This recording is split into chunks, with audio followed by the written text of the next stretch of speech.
Listen to the sound of footsteps in the dark, to voices that may not be quite human, to the sound of screams in the night. The Haunted Cabaret, the home of all things horror, on Rhode-IslandFreeRadio.org, with your host, George Corner. The Haunted Cabaret starts now.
All right, that was Blue Oyster Cult ME262. A happy little celebration of the Nazi Blitzkrieg back in World War II.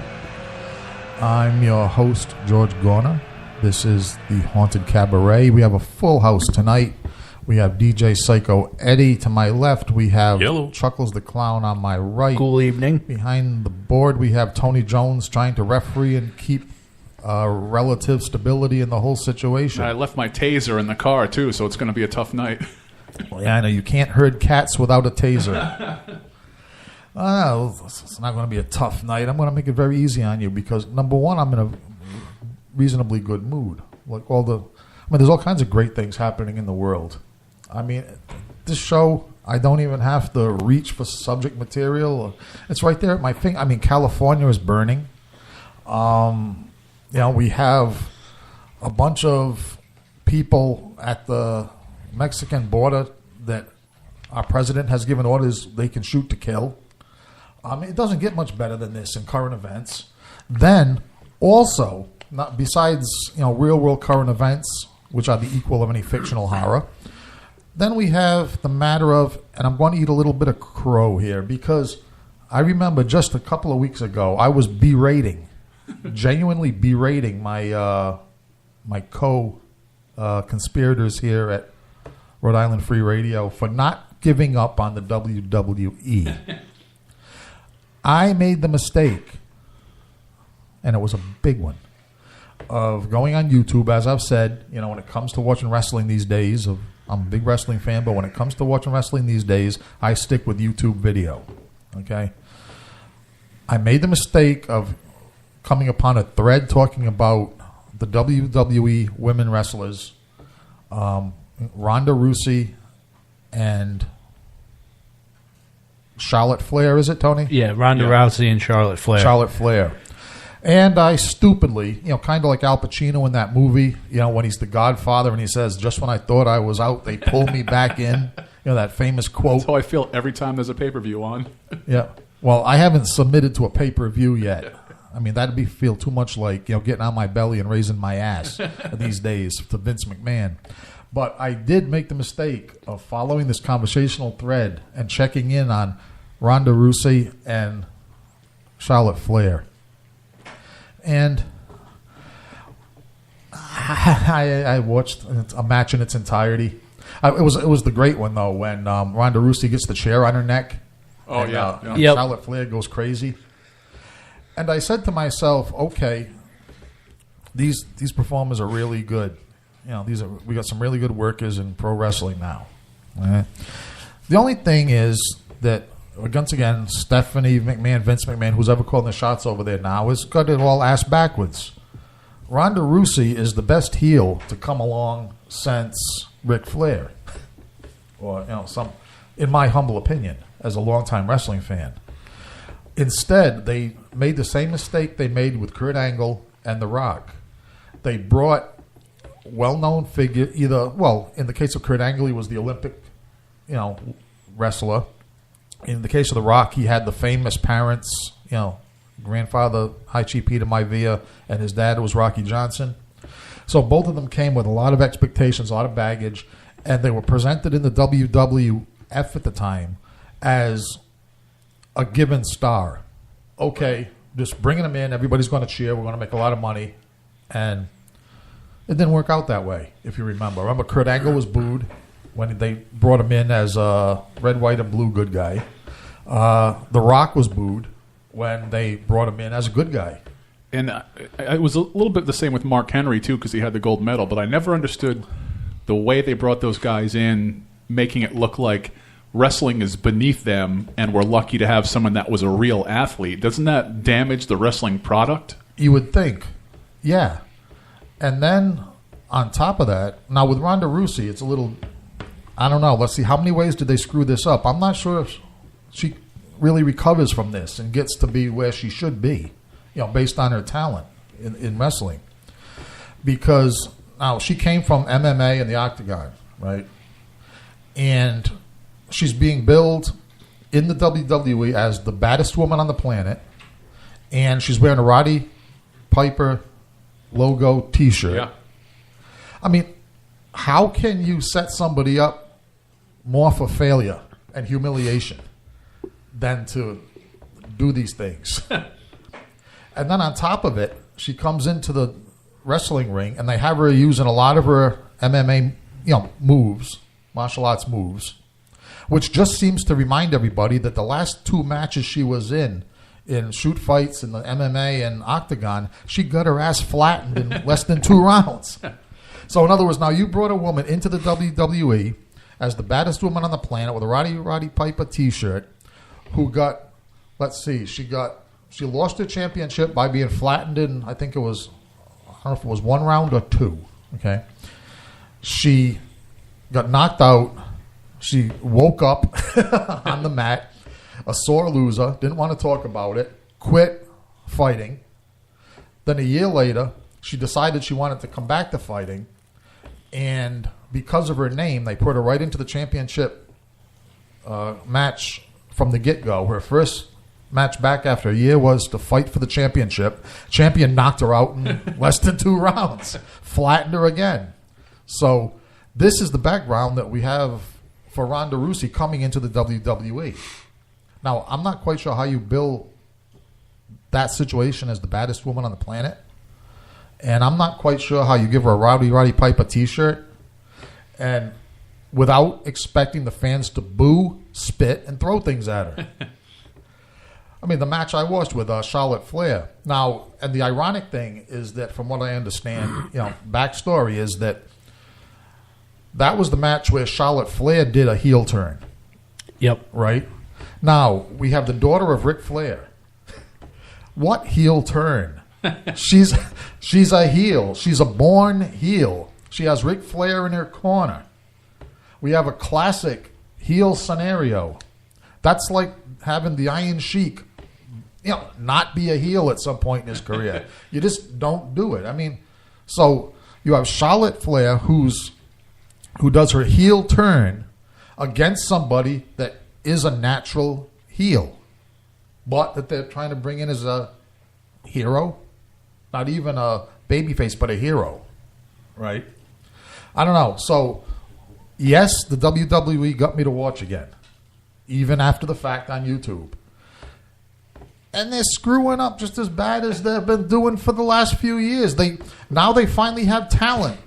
They don't know what to do with it. And the best part of it was that the commentators, I'm not sure who was commentating this match, right? The Rousey against Flair match. But as Flair is beating the living hell out of Rousey with a kendo stick and a chair, and the crowd's cheering Charlotte Flair. I mean, they're on their feet cheering Charlotte Flair by the end of that match. The commentator team, in their infinite genius, is still talking the party line, right? In other words, they got their script and they're sticking to it no matter what. No matter what the camera shows that those thousands of people doing in the background, contrary to the story that they wanted to follow. They're still right to the end talking about how great Rousey is and how despicable Flair is and how the crowd, blah, blah, blah, blah, blah. So I don't know. So that's why I throw it to you guys. In the first segment of today's show is, yes, I finally was dragged into watching new WWE, saw 2 very talented workers, and watched management screw it all up, story-wise. Any comments on this so far? Well, the final joke's on WWE, because even though you took in that content, you took it in a way where it did not cost you any money, therefore WWE did not make any money off of you watching that. Well, so, I am proud of that. Except for maybe a nickel off of whatever their ad split was. Yeah, I am proud of that. Yeah, if I had ever paid for that content and that commentary, that would have been bad. But, yeah, so... I'm going to field this really quick. Okay. Ronda Rousey is going to be a heel. No matter what. She has to be. No matter what, because she's coming from another fighting form. Right. Coming into wrestling, and no matter what she does, she's the outsider. Right. She may, if in reality, if they had a street fight outside the ring, I'm going to lay odds that Rousey could pretty much wipe the floor with most of The them. female wrestlers, right? Well, most of the females and quite a few of the men too. But she has to take her licks right. because she. I wouldn't even mean it that way, but thank you. But she has got to get put in her place, quote unquote, Right. because she's the outsider. Right. That's the I think you put very concisely what I ranted about for about 5 minutes. That's one thing, but that's not the only thing they did wrong. Right. Oh no, that's as far as the storylines and everything. I have no idea what you're talking about. It's like clicking noises to me. I don't. That somebody should admit that. I follow nothing when it comes. Look at me.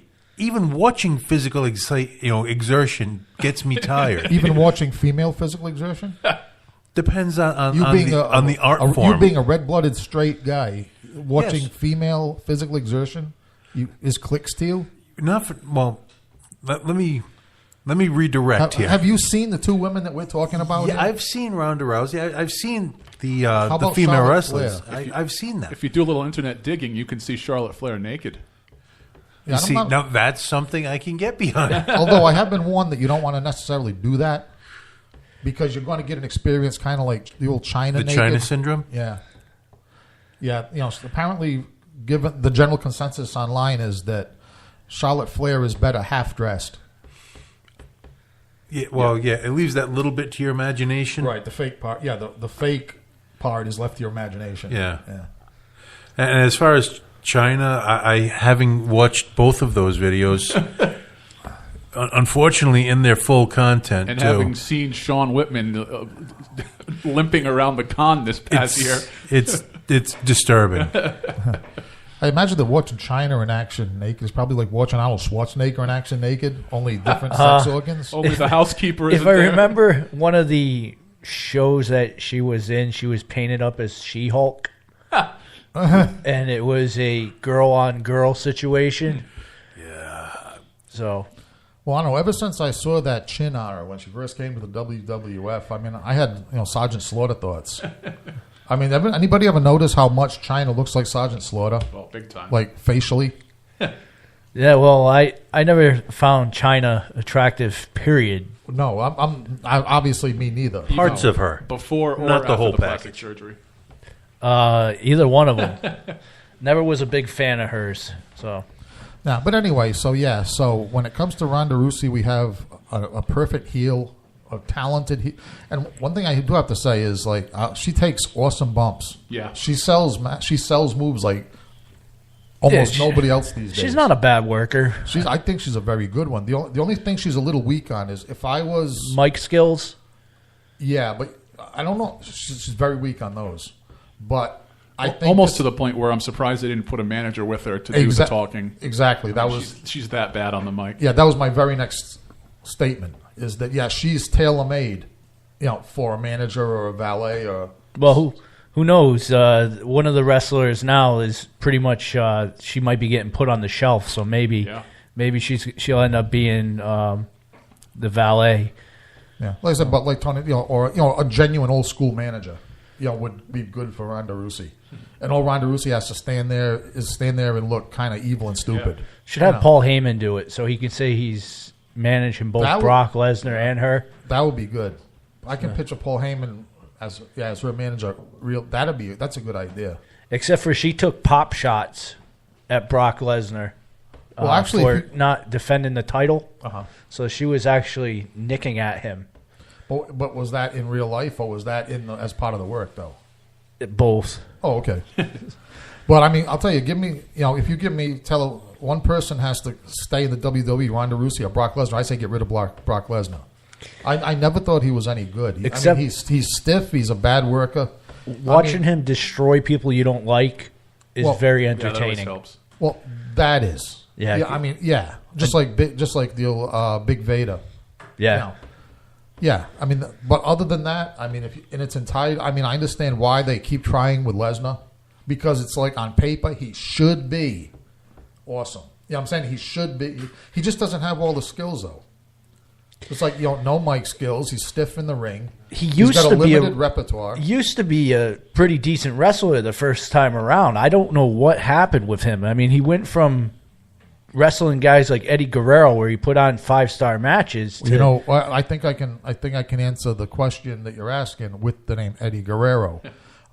Just like, let me think, and I'll think of a couple of guys that I like. A couple, to make this compare. I'm not just knocking on Brock Lesnar. Yeah. I'm saying what he's good at, he's good at. What he's not.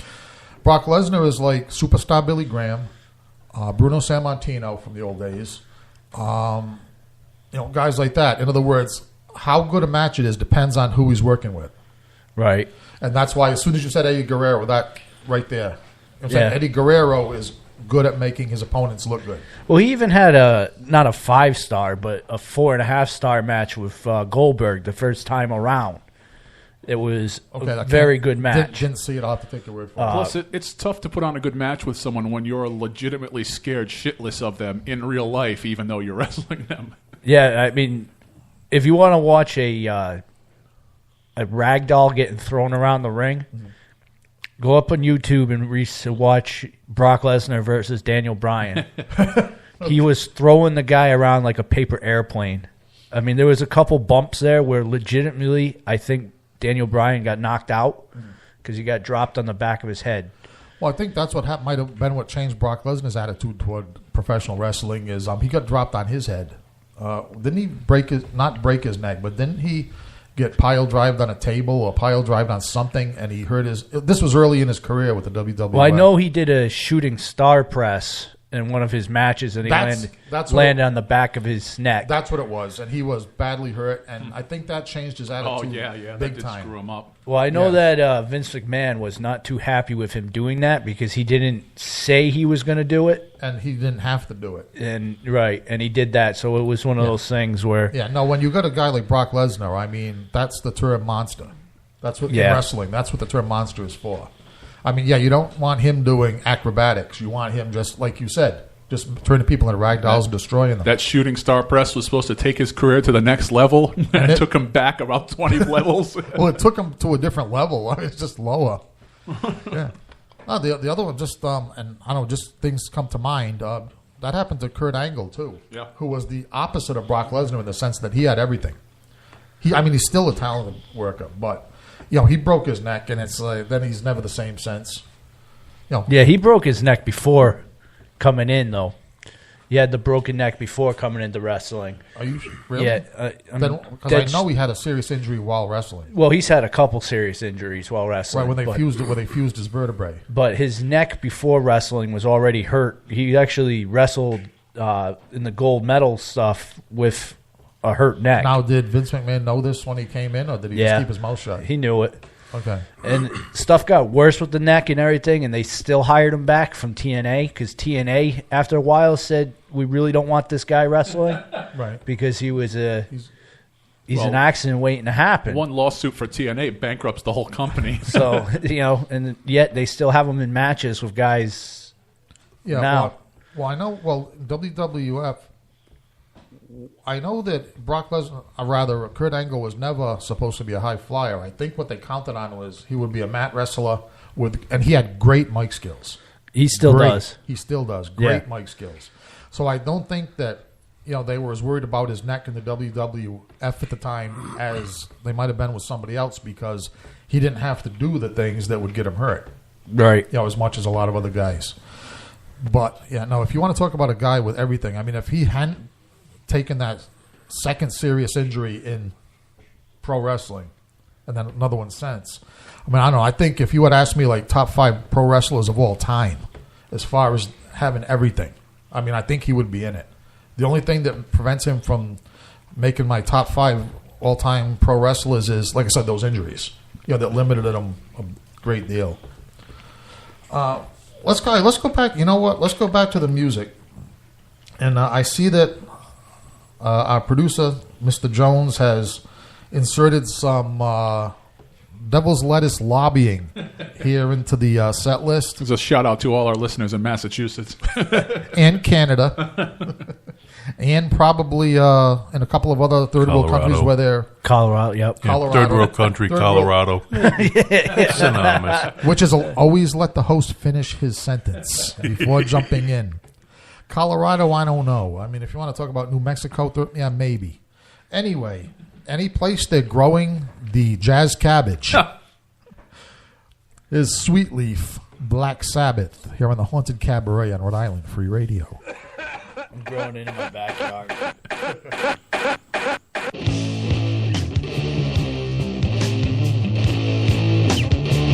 All right now.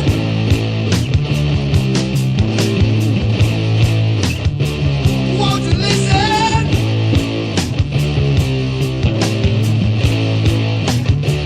When I first met you, didn't realize I can't forget you.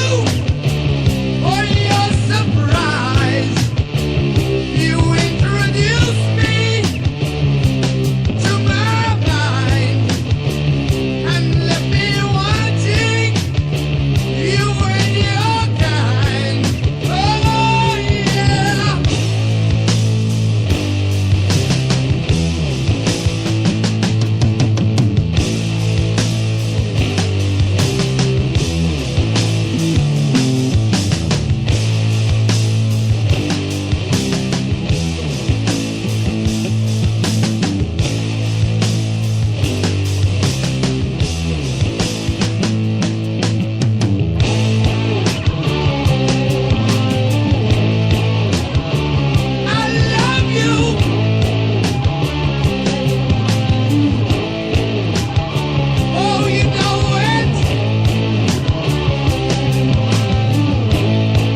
quickly swallow here. Giggity. Swallowing food. Yeah, that was Black Sabbath, Sweet Leaf, here on the Haunted Cabaret. And, I don't know, did we say that out loud before the song, or did we just think we did, that is dedicated to, what was that roster of states? Right now it's Massachusetts. Yeah, Canada's the 51st state, though. Canada. Canada's more like Colorado. U.S. like Colorado, that was the other one, yeah. Actually, Maine is recreational as well, but they don't have dispensaries. California, recreational right, dispensaries. too? California has, I believe, has recreational. I'm not 100%. All right, so basically, if our neighbor to the north has just gone whole hog, so to speak, let's just cut the crap. Just legalize it. Just federal government, just legalize it. Rhode Give all Island has those to stumble along. Rhode Island has to stumble along, lose as much money as possible, where everyone else is going to make their... You'll notice I didn't say Rhode Island. I said federal government, just go ahead and legalize it. Now, even if the federal government were to legalize it, how much you want to bet Rhode Island wouldn't? Oh, they would. No, they Right- wouldn't. right- They'd fight it they'd fight it with the same enthusiasm that they fought casino gambling. Well, depends on who's in office at the time. Right now, Gina is not going to do anything to jeopardize a possible appointment to a federal position after she's done with her second term as a governor. Right, which... Now, if we would have elected Ann Armstrong, we'd be looking good. Gina is our governor. Gina is kind of, she has her laser-like focus on that. Oh, yeah. All she cares about is her bottom line, and not even like her as in the state, her bottom line Hers. as in her bank account. Right. There was actually, just to show how stupid the people, and I know we're the home of all things horror, and this is only horrible in an existential, catch-22 black comedy sense, but that was actually, I had talk radio. I was skimming through talk radio. I'm sorry. And no, Tony, you don't need to apologize just because you're the greatest proponent here of talk radio, and you're the instigator of all this. No apology necessary. Like I said, I was just at one on, driving down the road looking for something, and talk about creating dead air out of a rambling statement. He's just did it. It's not my fault. But anyway, so I came across this talk radio program, and the host of the program, I think, is it Dan Yorkie? Dan York? Dan York? Does that sound right? I Yeah, don't Dan. know. I think it was one of them. It was one of those WPRO daytime guys. Okay. It might have been Dan York. He was asking with a straight face what Gina Raimondo thought she was going to do with this. Why does she need $9 million to run for governor in the state of Rhode Island? With this, like I said, maybe it wasn't Dan York because he's a leftist, but he's not that stupid. Maybe it was just somebody filling in for Dan York asking this question that doesn't come from Rhode Island, maybe from another third world country.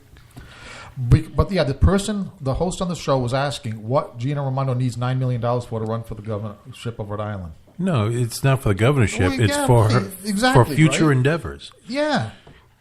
Yeah, exactly. It's already given. I mean, she lost her mind when Hillary didn't get in. I know it. Because that was her shoe-in. That was her shoe-in. She loved Hillary. Hillary didn't get in. She must have been crying in her pantsuit or whatever. I don't think she's recovered. No. She has kind of like a mummy-like frozen expression on her face. She's looked like that since she was 18. You think? That bad? I saw her when she was 16. And looked that, and yeah. Okay. The dead fish look. She kind of glazed over. kind of embalmed. Yeah. Kind of like Hillary. Well, kind of like Hillary. See? And they even have matching pantsuits. Now, the only thing is, and I think we're going back to the horror theme right now. Oh, yeah. Elizabeth Warren is going to run for president this time around, isn't she? Probably. Yeah. Now, talk about horror. I mean, we just dodged the proverbial blunt-nosed bullet with Hillary Clinton. We're going to have to look at Elizabeth Warren? Well, Warren is a double edge right there. It could go either way because of the Native American Indian possibility of being Native American Indian, but then she was like 1,024th. Yeah, I mean, short term, if I knew it wasn't going to go on for 2 years, I wouldn't mind seeing her nominated as the Democratic candidate for president. because I would love to see what Donald Trump would do with that. I mean, would the man actually come out with feathers? And a headdress for it, the debate. I mean, I would love to see what would go on with that. I just don't want to see it for the length of a campaign. Yeah, no, with that would be a very dangerous, with the politically correct tone that's set over everything in this country at this point. Right. For him to even make another joke about her being American Indian, that would be one thing. Right. But we all know that Trump has a little trouble getting his words out properly. Right. And he will basically infuriate the entire American Indian nation. I don't think they vote anyway, do they? If they do, they would be voting against him. I don't know. I don't do any polling all that often. Among the tribes. Yeah. I'm 75% sure that if you live on a reservation, you do not have the right to vote. Really? So, But you're still a U.S. citizen. no, you're not. If you're on a reservation, you're not a U.S. citizen. I think you come under the rights of you have to abide by the Constitution and the federal government law. Right. I mean, in other words, if you kill somebody on a reservation, you're under the federal government's law. No. right? No, you're not. No, you're not. No. Police It's have to own- ask permission. It's its own sovereign. Now, if you kill someone off the reservation, Then you're subject to the then you're federal law. subject to the law. But you can sit there on a reservation if you have someone there and light up a thing of crack in front of a state trooper, and they can't do anything if the Native American reservation has it legalized. Okay. So, But didn't they have to go through a big thing of legalizing peyote for religious ceremonies and stuff against the federal government? Well, that's because they were dispensing that to non-Native Americans. Okay. Okay, so basically, if Donald Trump wants to walk out in a debate with Elizabeth Warren carrying like a headdress and handing it to her in a very respectful way, I mean, I don't think he doesn't have to worry about the Native American vote. Honestly, I would think he should just let it ride the way it is right now, and Let her say more stupid things Yeah. on her own. and then like everyone has been doing to him, he should do it to someone else. Well, you said this, this, and this, and well, you're wrong, and then point out exactly how she was wrong. Right. In other words, take the calm, pragmatic. Which approach. we know he won't do, but this is how he That would have should been the do. wise way to handle Exactly. it. Should it happen. Right. All right. So I don't know. What do you think about a ticket of Elizabeth Warren and Gina Raimondo? That would be like Canada looks even better. I'll be moving to the Caribbean. Screw that snow stuff. Okay, so all right, I think this is too terrifying a prospect even for this show. I think we've reached the limits. The we the most interesting part so far is just so far. There's close to 20 candidates that plan on running for president as a Democrat. So Okay, they're going to add another 20 between now and showtime. So it's going to be a knockdown, drag out, like booked by Vince McMahon shit show of a primary. I mean, we thought that what was it, 10 or 16 Republicans or something Right, yeah. last time around, and we thought that was Yeah, hilarious. that was amateur hour compared to this. Yeah, this is going to be good. I mean, as a person, if you have the proper sense of humor, this is going to be really fun. It really is politically. The humiliation and degradation of a superpower nation is basically what We're turning into more and more like a Jerry Springer episode every year. Yeah, it's Every election is we're just circling that bowl one more time as we're getting towards the Fligit tube. Yep. And people say, okay, Donald Trump is treating the presidency like reality television. No, Donald Trump is the result. What I'm saying? He's not the cause. Donald Trump is just the guy that's surfing the wave. And he's now- surfing the wave of there being zero civics education in schools. Right. Well, the best thing that I saw in the last, we'll call it 72 hours. Are you familiar with North Sentinel Island? It's off the coast of India. Okay. It is the last untouched tribe Yeah, and you can't go near it You without can't. them screwing you up. The last, yeah, the it was last this- people to actually try to go onto this island were speared to death and left on the beach as a warning for other people. Oh, is this They the also missionary they did in? Yeah, this was a mission. missionary. They've done in missionaries. Camera people. They Right, also, exactly. yeah, Right, they but it was also just with spare the- the crap out of the planes that fly by. Yeah, they were shooting arrows and throwing spears at boats, airplanes, helicopters, anything that gets close enough for them to hit it. They're going to hit it. In other words, these are hostile, antisocial people. Yes. It's not unlike when I had the Mercedes and I would drive into West Warwick. Well, That's right. I think you're going to. now there was Go ahead. a meme that hit Facebook of world champion at border control, and one of these snowflakes, these Trump haters, says Trump should take a lesson from this, and I was overcome with the need to inform them that not only is he taking a page from their book, he is doing exactly what they're going to do. And then they explain that they are from North Sentinel Island, and if you go too close to their island, you will end up dead, just like Trump wants to do on the border. Right. But you're complaining about what Trump wants to do at the border because, you're going to hurt someone's feelings. Right. But it blew my mind that it's okay for the North Sentinelese. You want them to kill the people, but Right. when Trump says he's going to do it, he's bad. The problem is the way they explain it to you is when the spear is already coming at your head in midair.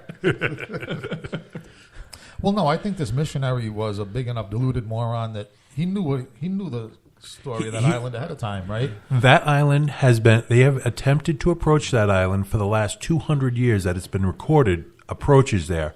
There has only been one successful landing, and the guy who landed screwed it up.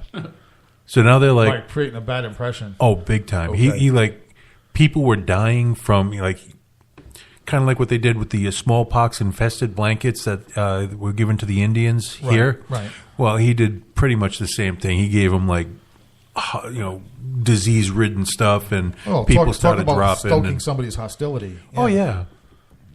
So they are definitely persona non grata on North Sentinel Island. Right, so basically, this tribe of people on this little island have come to the conclusion that outsiders mean disease and death. Exactly. Where would they get a silly idea like that just because of one little isolated example? Where half their tribe died. Yeah. Where half their tribe died. And, Which, by the way, doesn't even have to be malicious. Just when people travel within Oh, yeah. being in separate immune systems. oh yeah, no, it wasn't Yeah. really malicious when the Europeans, contaminated the Native Americans. I mean, it even That happens. wasn't malicious. It was even just happens germ now when transference. people travel and they get sick. It's not always because they're run down. It's because they traveled out of their home region. Well, this is what happens when a technologically superior civilization meets a more primitive culture, or at least more untechnological culture, I guess Exactly. I should say. Which kind of makes me wonder why all the excitement from that Harvard astronomer about, remember that, was it last week or two? There was some weird object that came sailing through the solar system. No way I missed that. Yeah, I'm surprised. But apparently, this object, they said, it's the first object ever to enter the solar system and pass through it that didn't originate somewhere within our solar system. In other words, like even the comets and everything like that Yeah. are part of our solar system. Yeah. Well, this thing, they said that because of the trajectory it came in on, it was moving, I think, 120 or 150 miles per 1,000 miles per second. And whatever. It was moving. And it came in on a trajectory, passed through our solar system, passed close to the Earth, and kept going. And apparently it was, I don't remember all the details now, but it was a good size, maybe, I have to look it up before I give you the specifics. Yeah. But it was some object came flying through the solar system, which a couple of Harvard astronomers have now suggested was an extraterrestrial space probe. Okay. With straight face, I mean, this is real people, like real astronomers from Harvard. Although Yeah. I question Harvard sometimes lately. But I don't know about the astronomy department. But anyway, they said that they really think that based on the way this thing came into the solar system, that it was an extraterrestrial probe, and that we should have been more on our toes and noticed this thing and tried to contact it before it got by us. In other words, they only noticed. No, I understand where you're coming from. I'm just, if you have an interstellar spitball coming by you from an unknown source, why would you want to interact with something which may or may not bring about Annihilation. yeah. Right. Well, this was right. This was my tie-in, Ed. You're ahead of me as I won't say as always, but sometimes. Oh, okay. Right. And what sparked my little recollection of this incident was the idea that whenever you have a technologically superior civilization interact with untechnological cultures, it's really bad for the less technologically developed culture. Right. But Yeah. that's the history of the earth, of the world. It all boils down to survival of the fittest. Right. So why and like we just said, the consequences to the less technologically advanced societies wasn't even on purpose. No. I mean, they got decimated by accident. So right. So why are we such in a hurry to make contact with these what might be an extraterrestrial civilization that's able to send one of its probes, a few thousand light years to take a picture at us? Did I say that coherently? Tony, don't you dare rewind that. And I would say just ask all the trailer park dwellers that have come in contact with the probes of aliens in the past. I mean, they're all walking funny now. well, I don't think we're talking about anal probes here. Right? I think what those Harvard fellows were talking about was your basic space probe. In other words, fly by the planet, take a good look at it, and then report back to whoever sent it. Okay, Reconnaissance. Basically, do a head count to see how many anal probes they have to load on the next ship coming this way. They have a technologically advanced way to clean corn off of things. space probed today, anal probed tomorrow. Who says that we're not xenophobic on this show? Not at all. Not at all. Now, let's get back to the. Speaking of anal probes, let's go back to the music. Let's do a little Love Comes in Spurts from the Andy Sex Gang here on the Haunted Cabaret on Rhode Island, Free Radio.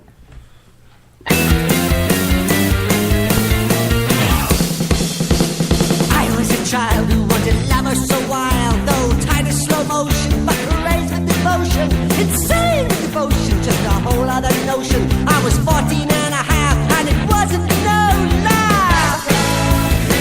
Oh no, it hurts. Oh no, it hurts. It always hurts. Oh yeah, I just can't get wise to those tragical lies, though I now know the facts. They still cut like an axe. Love comes in spurts, in dangerous flirts, and it murders your heart. They didn't tell you that part. Oh no! Oh no, it hurts! Oh no, it hurts! It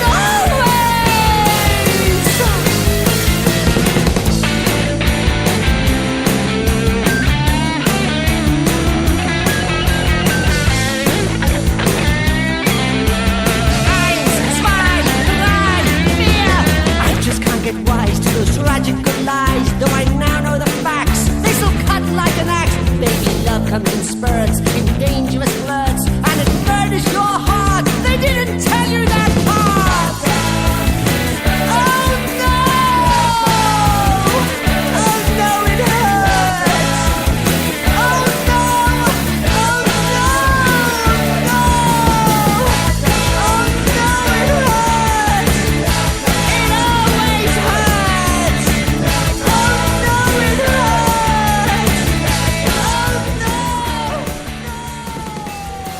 no. All right. And no, I did not plan for that segue. Some people don't believe us when we say that, but it's true. It is I would swear on a stack of Supreme Court Bibles. Yep, absolutely true. The other thing that's true is, as usual, we've blazed through our allotted time here on Rhode Island Free Radio. We only have 6 more minutes to the show. Now, we can continue talking for that 6 minutes. We've only made it through half the set list that we had planned for. Tony, how long is that goat whore track? Let's see. GoPort is about 4 minutes total. 3:59. Okay, that means that we'll go with 2 minutes of bullshit, and then we will go with 4 minutes of goat whore. That seems to be a balanced way to end the show as far as I'm concerned. But yeah, so we were talking about that possible space probe. Yep. Before the music. And somebody said during the music, how do we know that thing didn't seed the Earth already? Right. Didn't spurt its seed upon the Earth as it flew by. Yeah. So we may not have seen the last of the consequences of that mysterious Harvard astronomer space probe. True. The odds are probably better than average, seeing that it was going A, so fast, and B, they didn't catch it until it was close Past by. us already. Yeah, it was already past us. So they were catching the vapor trail or whatever remnants were falling off of it as it was hurtling through space. Right. Who's to say we didn't just get peppered with a whole new Fertilized. whatever? Fertilized. Oh, that's it. What it reminds me of is, ever notice at a certain time of the year your car is parked outside and it's nice and clean, and then like a few hours later it's got all this green tree stuff all over it? Yes. I mean, somebody got really after me one day when I pointed out that the tree was trying to screw my car. That's what it did. I mean, the tree, really, right? The tree came all over my car. The tree pollinated the hell out of your car. It fertilized. It tried to sexually interact with my car. It did. The tree was Bill, and the car was that blue dress. Yep. So let's just, they used to say, watch the skies for those alien spaceships. Well, maybe we should watch the ground for the first sprouting of those probe-inspired seeds. I don't know. I think the spaceship pulled like Tony would going through Arctic. It saw the Earth as a threat and sped up real quickly. It was a Ford Observer that took a look at Earth. It was like, this place is a dump. We're out of here. Yep, this is not the site to rig for cameras and feedback video for our reality show entertainment. No. Oh, well, so basically what that tells us is that their alien standards are higher than ours. So we've been left in the lurch again. We've been just designated a third world shithole and unworthy of alien video. So Earth is now the trailer park of the galaxy. And all right, and Ed, all right, we'll just leave on this ominous suggestion and just remember that the trailer park has a natural enemy. It's called the tornado. So on that ominous note, let's get back to the music. Let's do that goat whore that we referred to a couple of minutes ago, Tony. Here on Rhode Island Free Radio, nighty night.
From Monday to Tuesday, you don't have any fun.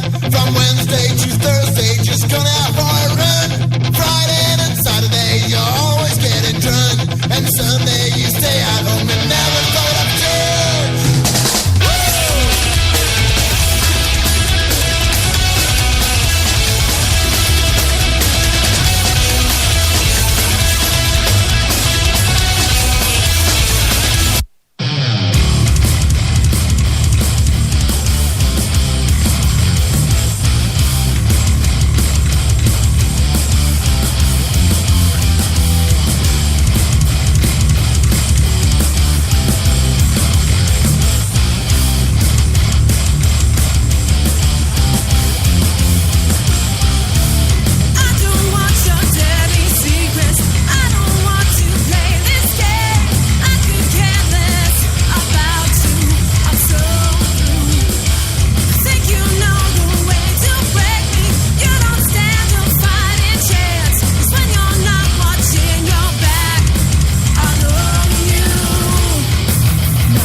All right, my Night Outers. That was Shred of Salvation.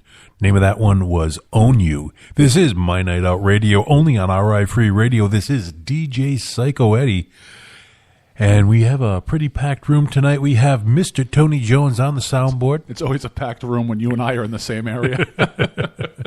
Also, to my right, we have Mr. George Garner. Good evening. Well, guys, we are just coming out of the Thanksgiving weekend. Most people just had a 4-day weekend. I Ubered.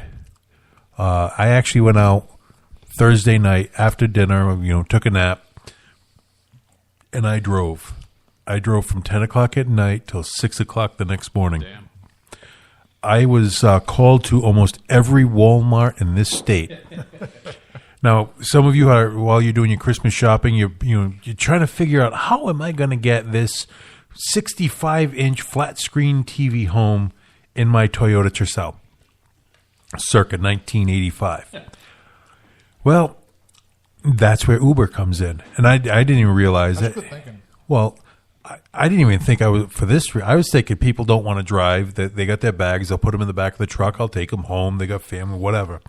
I wasn't thinking was someone's going to buy something too big for their own vehicle, so they'll order an Uber XL.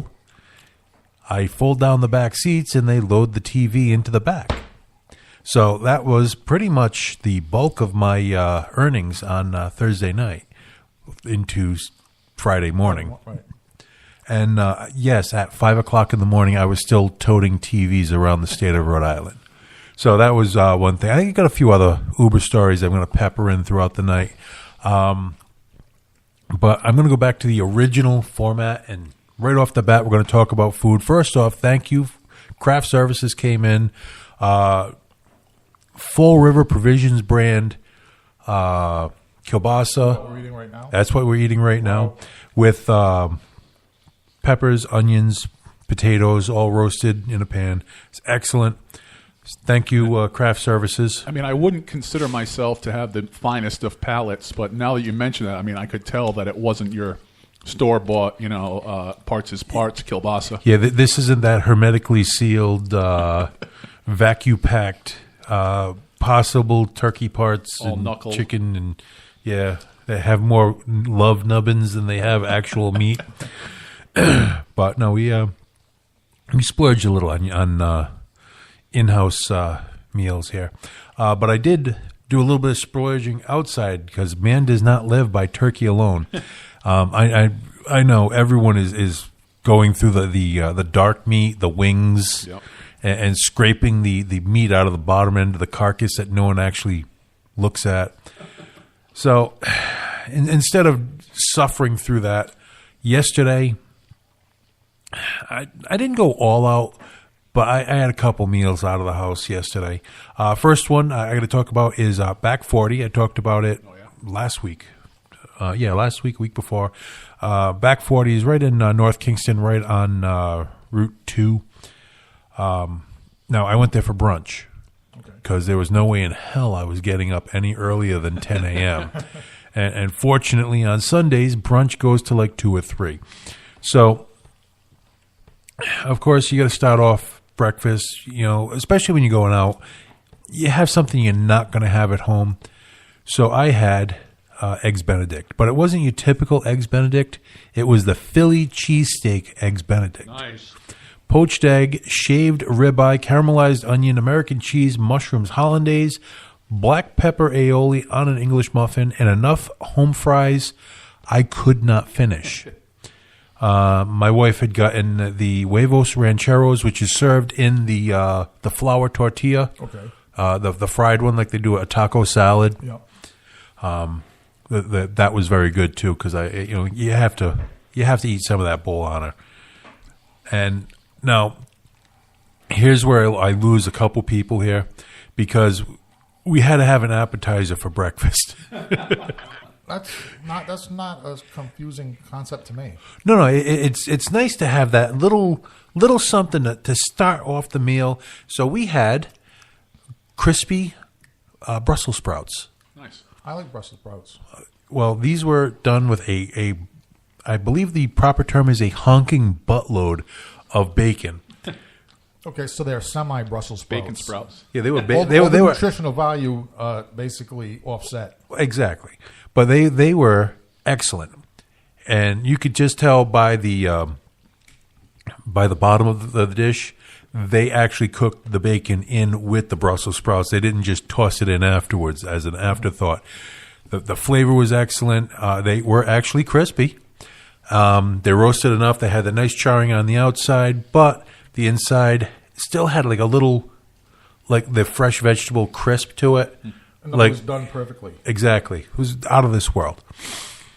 Then we putzed around. We picked up like beef jerky or something for a little snack halfway through the day, because for dinner, and I've told you guys about this a few times. I haven't been there in a while, so I wanted to check it out again. It was Sura Korean Barbecue. It's in Johnston, right on George Waterman Road. Okay. The only way to go is to do the all-you-can-eat. Now, this is one of those places that actually has the grill built into the table right in front of you. So you just keep ordering whatever it is you want, and they just keep bringing it out. Now, I literally had 99% of the Course A menu. Now, the Course A menu is $24.95 a person for dinner. Okay. At lunchtime, it's like $18 and change. So, but I did have marinated thin beef, prime brisket, which is shaved down nice and thin, and almost into a little curl. Chicken teriyaki, marinated chicken bulgogi, spicy chicken thighs, thin sliced pork belly. The one that I was kind of leery on, but I've always put it off, and I did it this time, which was the beef intestine. Yeah, I know. I just lost They Tony serve on that at one. McDonald's. And they don't call it that. But Yeah, they Yeah, but also. something tells me that how it's treated, I mean, it may not be as Well- upsetting as it sounds. Depending on what part of the intestine, too. If you're getting closer to the back door end, it may not be as delectable. But, sliced pork belly, they have scallion pancakes. My wife had the tofu stew. Now, they also have steamed rice, which, especially when you're going to all you can eat, you really don't want to fill up on the starches. That can be filling. Exactly. And it's a purple rice. It's done with a little bit of the, the taro root. Okay, but they do get you eat a little bit of it, though, because it does go very well with a few things. Oh, yeah, it goes quite well with They do- everything. right, they will get you to eat some of it. Now, when you first start off, when you get there is a green salad. Fortunately, there was no romaine because of that whole little E. coli thing going Good way on to right lose now. some weight. But they do have the 4 different kinds of kimchi. A spicy radish, a spicy cabbage, and then they have the I can't even think of the other two, but they're clear. One's like kind of like bean sprouts that have marinated in sesame oil, and I think the last one is a radish, like a daikon radish that's shaved down with a little bit of ponzu on it. So Kimchi is one of those dishes, too. I mean, for me personally, it's one of those things that grew on me. So the first time I tried it, it was okay. And then the next time I tried it, it was something a little bit more spicier. I loved it. And now I order it, anytime I have a chance to. Oh yeah, no, the kimchi over here it is complimentary. Well, it's complimentary. It goes with the meal. You're paying $24 for all the meat. I think they're going to throw a few veggies to kind of slow you down on the intake of the meat. Raises a question, though. Do you lose much if you go for the lunch buffet? Lunch buffet is the exact same menu. Okay. They're just hoping you're going to eat less because it's lunchtime and not dinner. Wrong. Well, some people actually don't eat more, but in my case, that's a losing proposition. I like going there for lunch. I'll take an afternoon out of work, leave work early to go there for lunchtime. But the dinner menu is exactly the same. Okay. Apples to apples. But that was my exploits. And in addition to, turkey 27 ways, and right now there is a big Tupperware container of turkey soup because we boiled the bejesus out of the carcass of the turkey after we had shaved off as much meat as possible. I'll tell you, that turkey soup, though, that's not the least enjoyable of the turkey preparations. I mean, I'm a big lover of soup. So I love soup as well. But when you've had turkey every day for the last 5 days, it kind of pales on you a little bit. Yeah. After a while, you're like, we got to put some chicken in the mix. Otherwise, someone or something is going to get hurt. But we'll digress. We'll leave that there.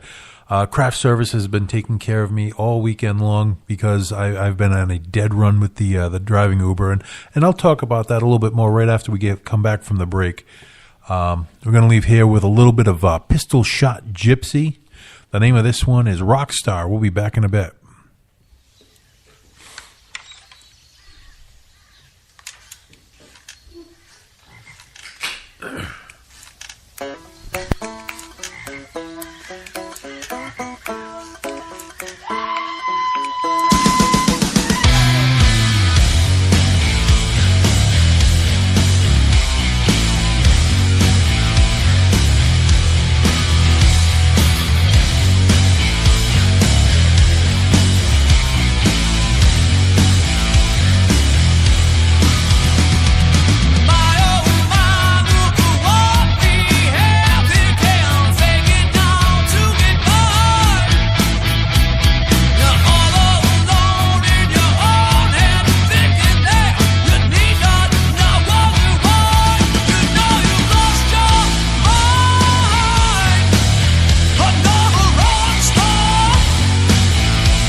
you believe your mirrors in smoke.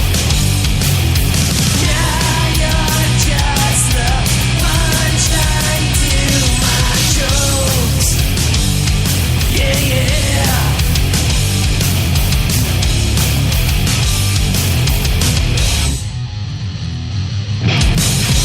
And you feed your deceptions. Can't read the writing on the wall. But I got no objection,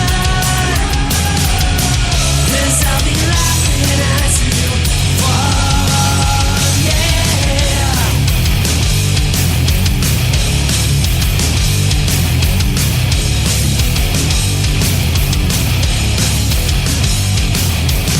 It wasn't just a miscommunication breakdown, but a lifetime's worth of insanity. Say good luck, but I don't care, 'cause I'm finally free. Yeah, yeah. Oh, yeah.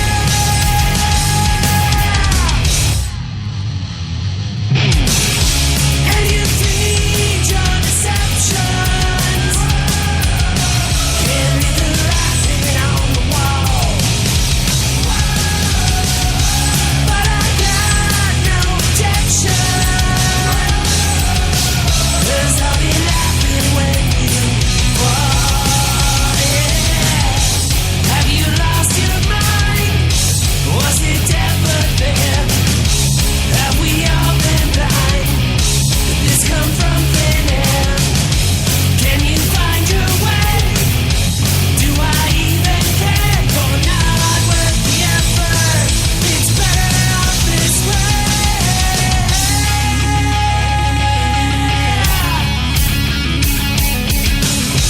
And you feed your deceptions. Can't read the writing on the wall. But I got no objection, 'cause I'll be laughing when you fall. And you feed, and you feed,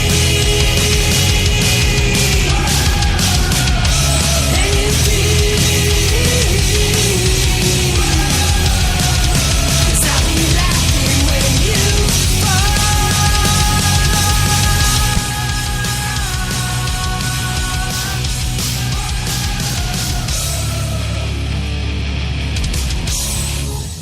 Yeah, all right, ladies and gentlemen, that was 3 Parts Dead.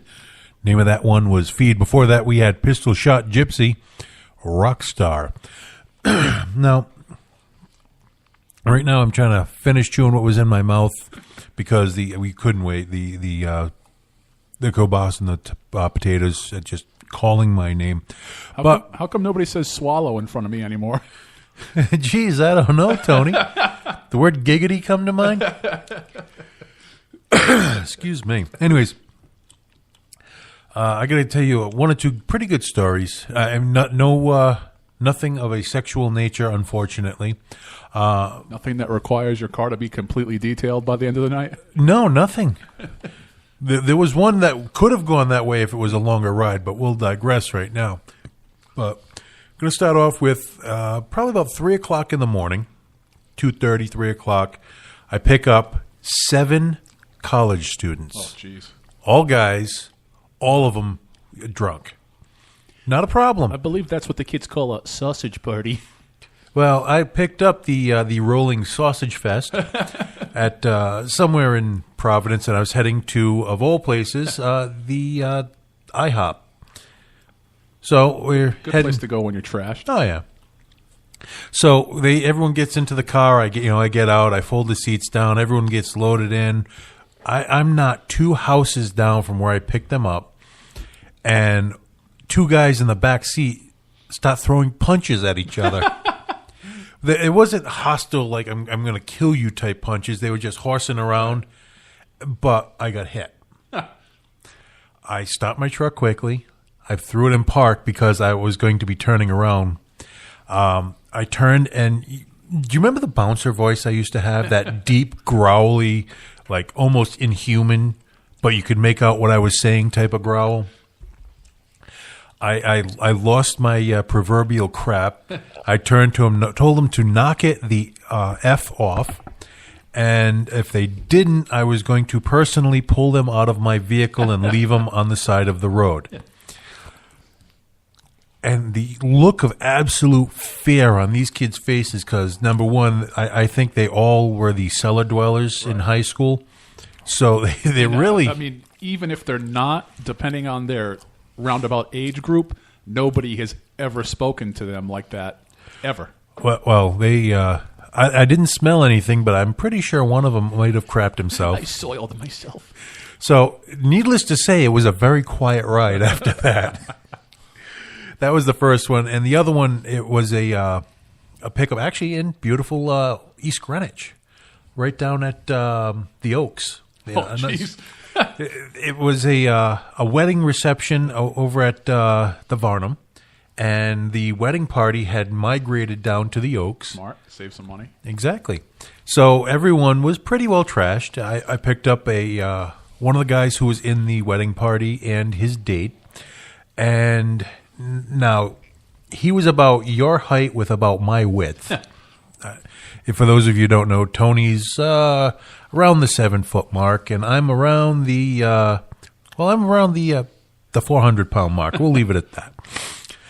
Well, he gets in, she gets in, they're talking, kissing, whatever. They do publicly displays of affection, PDAs.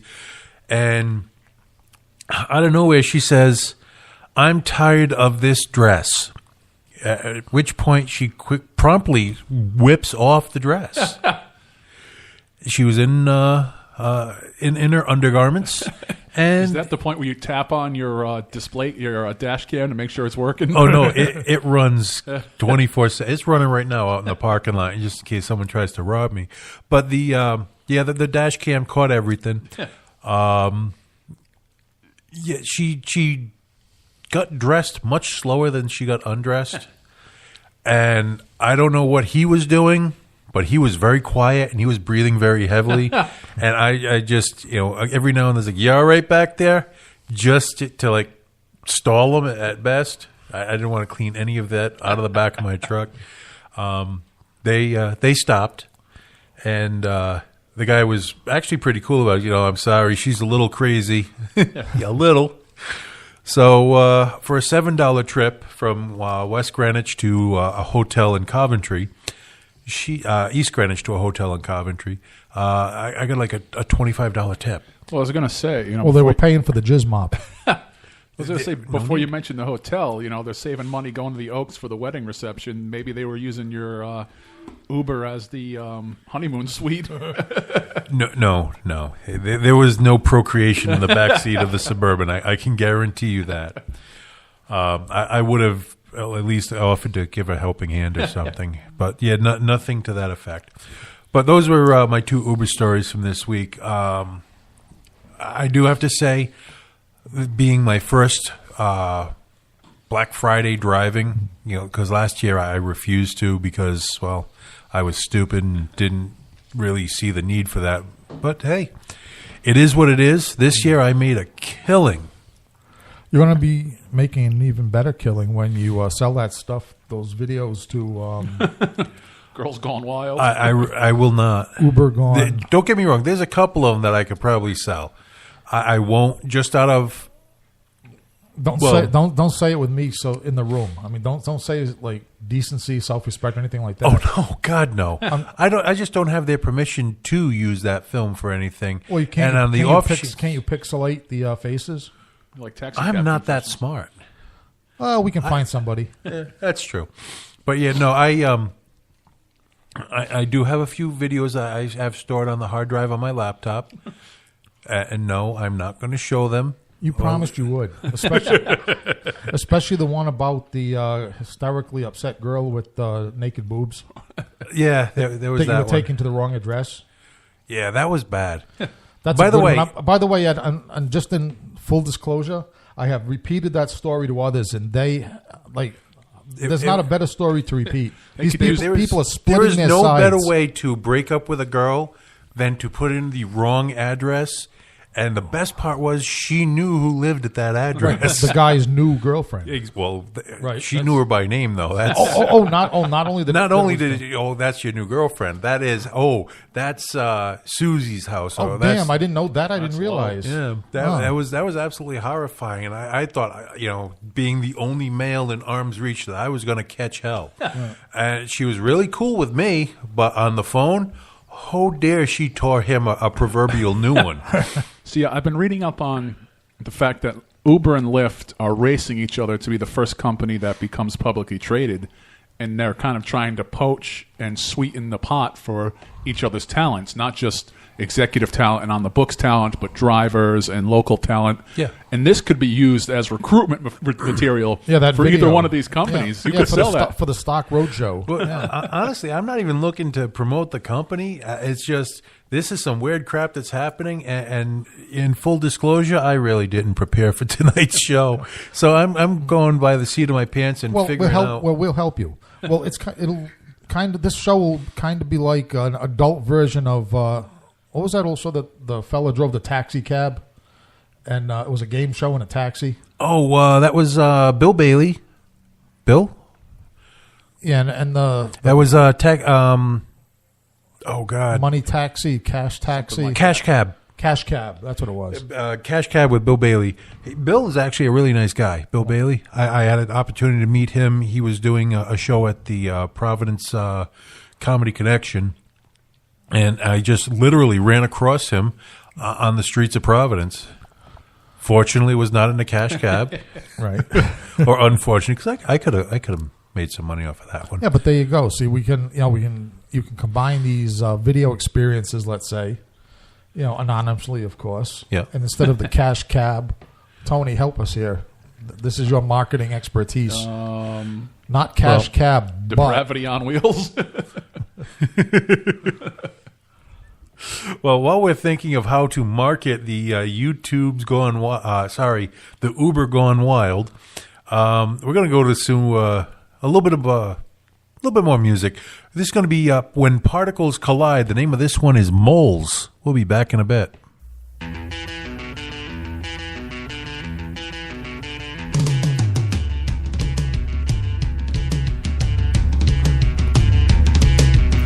Two moles of acid and one of magnesium will give you 1 mole of gaseous hydrogen. Magnesium is measured out in grams, and so use a molar mass to convert to moles.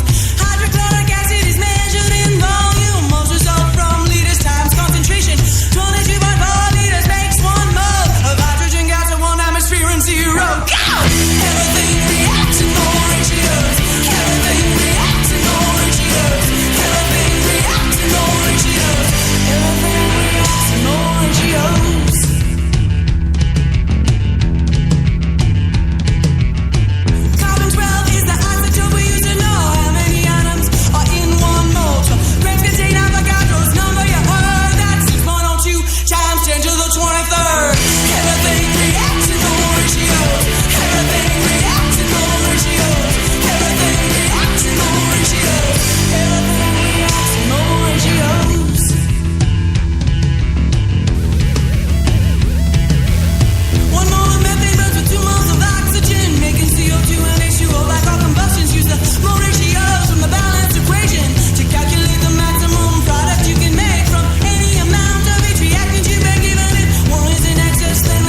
All right, ladies and gentlemen, that was We Came as Romans. Name of that one was Regenerate. Before that, we had When Particles Collide, and the name of that one was Moles. We're going to change gears here right now, and yes, I am just finishing up the last of my dinner while I'm talking to you. Something to look forward to. Now, we have Christmas coming up, and then New Year's 2019 is coming up. And just recently, U.S. News Health, everyone knows usnews.com, U.S. News World Report. Well, their health department came up with 6 food trends to watch in 2019. This is an article by Kerry Gans, who's a contributor to U.S. News and World Report. Now, this is based off of the Academy of Nutrition and Dietetics 2018 Food and Nutrition Conference and Expo in D.C. I think I failed out of that college. Now, these are 6 things that we're definitely going to be looking for and most likely going to be seeing a lot more of in the upcoming year.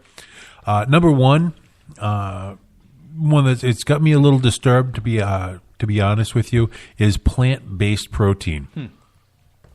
Like peas, legumes, nuts, seeds, stuff like that. Veggie burgers are going to be really big. Non-chicken tenders, and mac and cheese, just to name a few. A lot of snack type foods as well. But like I said, protein for all these different things is coming from plants. See, part of that gives me pause for concern. Then part of me remembers that I love hummus. So, I mean, I guess if it's done right, it's... Well, I like hummus too, but you know what? If I had a choice between hummus and a steak... Yeah. Have your friends over and throw some hummus on the grill. What I know is was it plant-based protein? Yes, plant-based protein. The only thing I can think of for plant-based protein would be maybe like a Venus flytrap. Well, they're talking more as you consuming the plant for your protein, kind of like a soy or what have you. Well, that's what I mean, you know. But they're getting a lot more creative. If you've noticed, there's a lot like the Boca burgers, but now they have a much more evolved version of it, of the veggie burger, where it's actually you can't, or you're not supposed to be able to tell the difference between the meat and the veggie burger. Yeah, well, that was supposed to be the case with tofu too. Yeah. Well, which is one of the most hideous substances ever created on this earth. Do you remember the first color TVs were actually black and white TVs with just a clear cellulose cover where the bottom was green, the top was blue, and the middle had like a reddish hue to it? I think I vaguely remember studying that in the history of communications or something. Yeah. So yeah, but not being able to tell the difference reminds me of people that say that they can't tell the difference between real and fake boobs. Like, yeah, you can. You can tell the difference. Yeah, Yes, that's you why. can. Yeah, I don't. Yeah, and this is not expanding vegetarian choices. This is insidious infiltration. By the way. True. Another thing that another trend that they really are pushing for is legume pasta or bean-based pasta, like either lentils or chickpeas. Noodles made from chickpeas is one thing. And if you're a die-hard pasta lover, there have been some pastas that have come out that really you had to boil them for an hour for them to even not break your fork when you tried to stab them. Now, what's pasta made out of in the first place? Like plain old regular pasta. What's it made out of? Is semolina flour. Okay, which is wheat, which is a plant. Yeah. So why? But what they're trying to do is now introduce more protein into the pasta by using beans, which is a plant. Which is another plant. Red, green lentils, like I said, chickpeas are 3 of the most popular beans that they're using, because the whole wheat pasta that was really touted as the miracle pasta that is so healthy for you, you had to boil it for a month of Sundays for it to be chewable. But there's pasta in beans. I mean, there's protein in beans. Yes, there is. There is. Yes. So this is what I'm. Yeah, they're trying to help everyone get to a higher protein level without actually having to kill more animals. Oh, I think with the cheap pasta, at least, it's not necessarily the flour and water that's the issue. It's the fact that they pack a whole bunch of white sugar in there to make it taste palatable, or else it'll just taste like cardboard. Yeah, that's another thing. So basically, they're trying to save the animals and rot our teeth. Well, they're trying not to rot our teeth now. Okay. Another thing that to look forward to is more products are going to have probiotics in them or live organisms to help benefit your digestive health. But isn't eating a live organism killing an animal? You're splitting hairs now. Now we're talking on the Yeah, but I'm trying to think on the microscopic Right, level. but I'm trying to think like these fanatics. You know what I mean? Like See, they split hairs. you So are I too am trying to split a hair. you're trying to figure out people that really don't make sense. I Right. cannot Yeah. understand that Correct. we got to the top of the food chain only to eat salad and veggies, and no, we can't eat meat. That's been a concept that's blown my mind for years. Well, actually, the one that blows my mind even more is the idea of, these people don't want to kill living things. Isn't a plant a living thing? Again, you're splitting Well, hairs I and, know. and you're making a logical discussion about something that really just doesn't make sense. Right. But so, like I say, I'm ready for a challenge. I will debate a lunatic. I'm perfectly willing. Well, anyways, getting back to the probiotics, they're even going so far as making a probiotic sparkling water, dairy-free beverages, and even a probiotic oatmeal has already hit the market. delicious. So basically, water and oatmeal with a bunch of little creatures with a lot of legs scuttling through it. Or as they call it, breakfast at McDonald's. Breakfast at the old baker's shit. Right. So basically, a bunch of critters, microscopic critters, who nevertheless they are letting us know are there. Yes. So now we can enjoy the idea of swallowing millions of microscopic critters with every bite and every drink. I hear Tony having a giggity, gearing up for the rest of this. The fourth food trend to watch for is low FODMAP foods.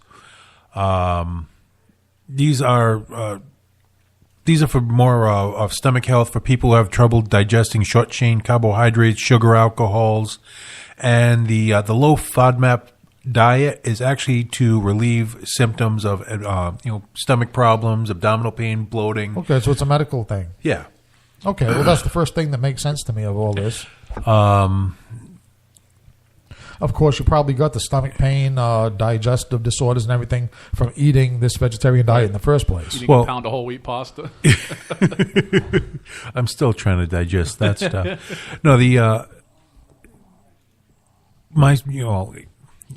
I was out for a while with my stomach. Right. Basically, the low FODMAP, or it's also known as a low residue diet. It's a low fiber diet. That's what I actually have to live on right now, because if I eat too much fiber, it rips me up. When like I to the eat too point. much fiber, I leave a little bit of residue also. We're not talking about your shorts. No, I'm talking about the parts of the plant that actually help you clean your intestinal tracts as it's going through your body. Well, in my case, there's those little things that help clean out your intestines actually get Taco stuck Bell? in mine.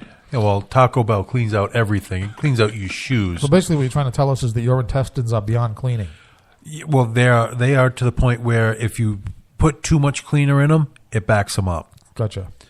To the point where it will actually blow a hole through the intestinal wall. Okay, we don't want that. Okay, so basically, this makes This is to deal with a medical condition. Exactly. Another thing is the alternative non-dairy milk, quote-unquote, milk beverages. I can imagine.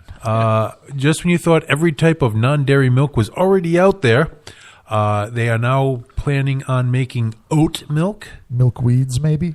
sesame seed milk, pecan, cashew we've had for quite a while. There are also people that try to make banana milk, milk from bananas. Basically, I won't even mention what that consistency reminds me of. So that let's just skip right to the last one, and this is the one that I actually have the most experience with, is the high smoke point cooking oils. Okay.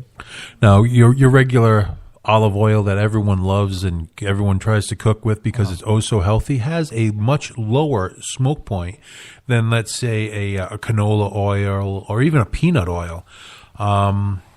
No, the olive oil is healthy. Right? Oh, it is healthier, but you should only be using that in salads and low heat preparations. Okay. If you're going to do some fast frying, some sauteing where you're going to have a lot of heat generated, you're probably better off with using like a canola oil or peanut oil.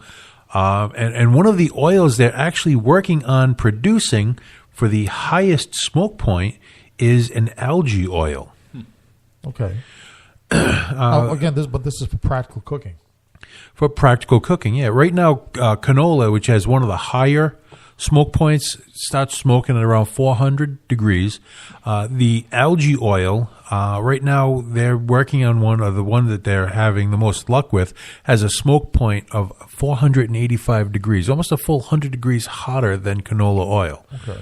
So these are just the 6 trends that we were told that to keep an eye out for in 2019. Okay, so 2 of them are health related, and the other 4 are disgusting. Yeah, pretty much. Okay. So why don't we take another break? Let's do a little bit of Weld Square, and when we come back, I got one of my favorite topics is booze, and I got 24 unusual gin flavors coming up just after this. By the way, if you want to be part of the show and you want to get your word out there, if you want to promote something, if you want to get a song on the air, if you just want to sit down and talk with us on the air, hit me up, mynightoutradio@verizon.net. Also, don't forget to check out our Facebook page /mynightout. Also, mynightoutri.com for all your upcoming events. Don't forget to also check me out, Twitter and Instagram. Look me up as DJ Psycho Eddie. We're going to leave here with a little bit of Weld Square. A Belladonna Killed My Rose.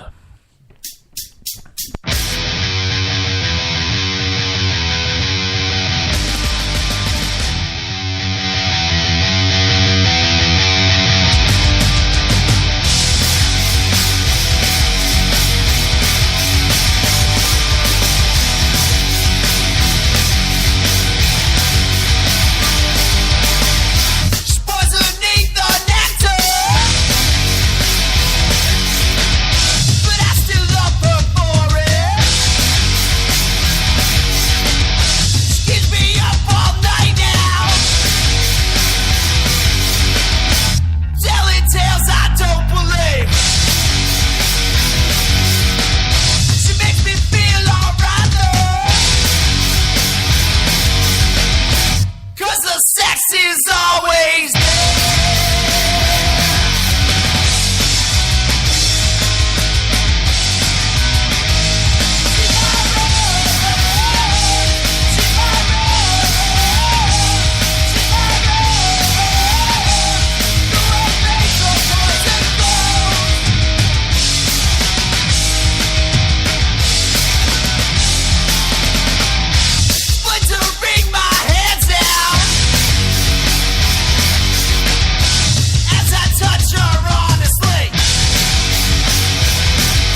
rose. She's my rose. Through her face the poison flows.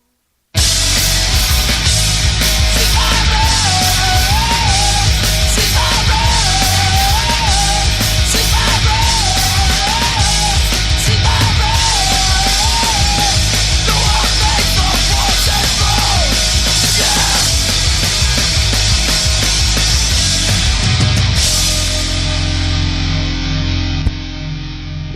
All right, ladies and gentlemen, that was Weld Square, A Belladonna Killed My Rose. Now, I'm going to go through this relatively quickly because we are running dangerously low on time. First off, these are about 20 some odd different unique, unusual flavors of gin. Now, first off, if you're having regular gin, even a Bombay Sapphire gin or whatever your gin of choice is, it's usually flavored with a juniper. So most of these do still contain the juniper, and then they add stuff in addition. Like this one right here from Malfi Gin is Malfi Gin Rosa is a Sicilian pink grapefruit flavoring, along with the Italian juniper berries, rhubarb, and a few other botanicals. And they get into, they actually grow the citrus on the Mediterranean coast, near the ocean, and they give way too much information. These people are very proud of their gin, and I have not, none of these. I'm not a gin person. I don't drink gin and tonics, but these are a few of the things that to look forward to if you are a gin person. By the way, I know these are going to sound great to me because I am a little bit of a gin person, except, as you know, I'm intrinsically cheap, and you may have seen a few bottles down here. I usually just buy that bottle that looks like Listerine, and it just says gin on it. Nothing else. They won't even identify the brand. It's just gin. Well, if you're good with converting pounds or euros, because all these prices that I have in front of me, because I haven't updated my laptop in a while, everything is coming up in euros. So that was about 27 euros for the for that one. Edinburgh. Next one here, Edinburgh Garden Gin. They're using fresh botanicals hand-picked from the famous Royal Botanic Garden in Edinburgh. Wow. The Edinburgh Gin 1670 is the name. Has a herby and floral notes as well as some peppery spice.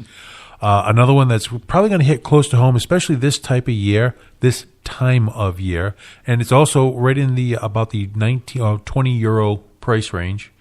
I know I'm giving euros, and I know this is the United States, but I'm not mathificating for your pleasure. Is it going to hit close to home this time of year because people need to get drunk to deal with their families? Well, no, that's anytime you need to deal with family, but the baked apple and salted caramel gin. I'm not sure if that sounds disgusting or really, really good. It could go either way on that one, but it does have flavors of sweet cooked apples and warm cinnamon. Seaweed gin. Oh. Hand-picked seaweed from the Celtic coast. Perfect with seafood. Yeah, I'm just going to leave it at that one. I got a gin gimmick going in my backyard. Smugglers had to throw it overboard. And, Yeah, it sucked in a little salt water. The nettle gin leads with the juniper, strong herbaceous punch, delicate notes of citrus and coriander. and where the nettles come in. Via oral acupuncture, maybe? Probably. I have no idea where they're coming up with the nettles, unless they're using the nettles as part of the herbs going in. I couldn't tell you. That one's only about 15 euros on Amazon. The seaweed gin we already talked about. How much is the seaweed gin? Seaweed gin is only about 20 bucks, 20 euro. Makes a little bit of sense. Yeah. Yeah. This one's a little bit higher. This is about 24 euros. This is the lemon drizzle gin. For those who love cake and gin, the lemon drizzle gin pretty much tickles both boxes on that for like a lemon pound cake, lemon. Of course it's cheap. They only drizzle the lemon. They don't throw the lemon in. They got to get it somewhere. Now, of course, the one that you have to go for, the one that I might actually actively seek out is the cocoa gin. Hotel Chocolat Includes peppery notes of roasted cocoa shells and macadamia nuts. That's about the €25 range as well. This one is kind of catching me off guard. This one's from Whitley Neal. This is a baobab and Cape gooseberries. Baobab, if you're not familiar with it, because pretty much no one is a fresh citrus fruit, and the Cape gooseberries. What do gooseberries taste like? You know? Honestly, I don't know. I've never had a gooseberry in my life, but they also blend them with traditional botanicals. It's a African, pretty much African flavor palette to this gin. Saffron gin. Everyone knows saffron is the most expensive spice. It's the part of the, I believe it's a lily that they use, the piss stamen. It's only €28.99. Yeah, it's about €29, but only a few threads of saffron go a very long way, and judging by the color, they put a decent amount in there. They're saying the delicate saffron will go good if you top it with just a slice of orange. So hop, the famous spice that's in almost every beer. Well, actually, it would Every beer, yeah. every beer really. This thing's just hopping all over right now. I wonder what it. That's got me curious though. With hop gin. Yeah, the hop gin pairs brewing and distilling. So basically, it's a beer flavored gin. For those of you. For those of you who like your beer but want a little more alcohol in it. And Did you say that these are readily available, or this is just from this certain source? Or? This is actually the source that I'm bringing all these up, and it's good housekeeping. So I imagine they would be readily available. Right. Yeah. Or they're just something to look for. I doubt if you'll be able to find all of them, but you'll probably get a good amount of them in the U.S. And by the way, I'm not too proud to have to mention that I had to look it up, but €1 equals $1.13. So the price range is. The euro's dropping. Yeah. And the last one is the Anno Kent Dry Gin. Local ingredients from Kent, including samphire, lavender, and elderflower. Never tried any of those either. Sounds pretty intriguing if you're into and this one is going up around the €32 range, so about $35 for a bottle, which isn't horrendous. No, not at all. Here's a question I wanted to ask out of ignorance, right? Somebody that knows their alcoholic beverages. When you say dry gin, dry something. Yep. What is no idea. dry? Don't. Dry usually refers to a tartness. Like a dry white wine doesn't have the sweetness, so it's the lack of any type of sweetness in there. I don't know if that carries through. What causes that? I have no idea. It could be anything from the process. Not to get too nerdy on it, but what causes it is that your whatever's in that drink, the glands in your mouth aren't producing as much saliva, giving you a different taste palette, and dry actually is dry. It's drying out your mouth, and therefore everything tastes differently. Interesting. You learn something new every day. If you need to know something useless, I'm your man. Him and Google, you can learn everything. Well, ladies and gentlemen, that's going to wrap it up for another fun-filled episode. I don't even need music to go out because we are out of time. So have a good night, everybody. Thanks for tuning in. Make sure you tune in. Well, next week we will not be here, so I'm going to just listen to the podcast. Listen to the podcast. Catch up on some of the back ones. I'm going to start playing it, and he's going to cut it off anyways, but it's the Trophy Wives, I'm Going to Make You Famous. You'll get a few bars of this one at least. Have a good night, everybody.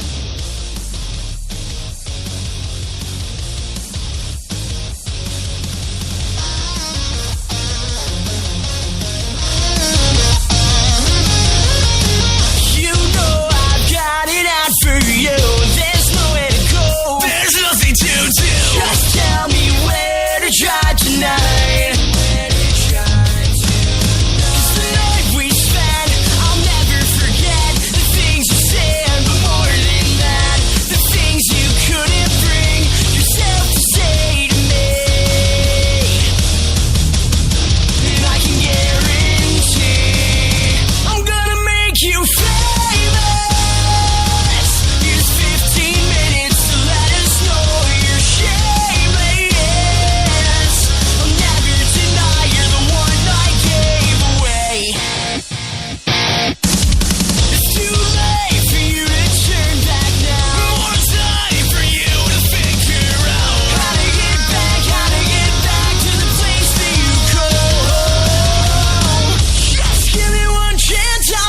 Yeah.